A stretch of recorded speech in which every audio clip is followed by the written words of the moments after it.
Hello' everyone, আপোনালোকৰ বাৰু ৰাতিৰ আহাৰ খোৱা হ'লনে? আজি আমাৰ অকণমান দেৰিয়ে হ'ল, মানে হাজবেণ্ড আৰু মোৰ অকণমান দেৰি হ'ল। মা দেউতাহঁতে খালে বাৰু, তেওঁৰ মানে অকণমান গাটো বেয়া হৈ আছে, জ্বৰ ভাৱ হৈ আছে, সেইটো কাৰণে তেওঁৰ হেনো ভাত খাবলৈ মন নাই। তাৰ কাৰণে ক'লে ৰুটিকে খাম, আৰু এয়া মই তেওঁৰ কাৰণে দুখনমান ৰুটি বনাই আছোঁ।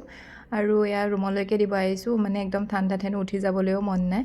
আৰু আজি দিনটো বিচনাতে আৰু শুইছে, মোবাইল টিপিছে, একদম শুই হেনো পিছত মূৰো বিষাই গৈছে। এয়া উপায় নাই, গা বেয়া হ'লে এনেদৰেই থাকিবলৈ মন যায়, উঠিবলৈ মন নাযায়, ক'তো যাবলৈও মন নাযায়।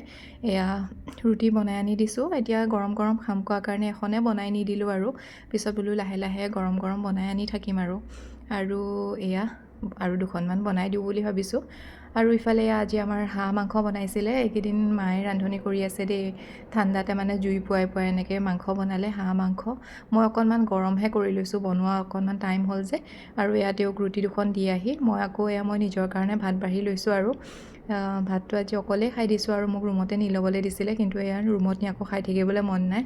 আকৌ বস্তু ভাত চাত পৰি যায় বিচনাত, ভাল নালাগে নহয়। তাৰ কাৰণে মই খাই ল'লোঁ, আৰু এতিয়া খাই কৰি বাচনকেইটা মাজি থৈ দিম, নহ'লে ৰাতিপুৱা উঠিবলৈ একদম এলাহ লাগে নহয় ঠাণ্ডাৰ দিন।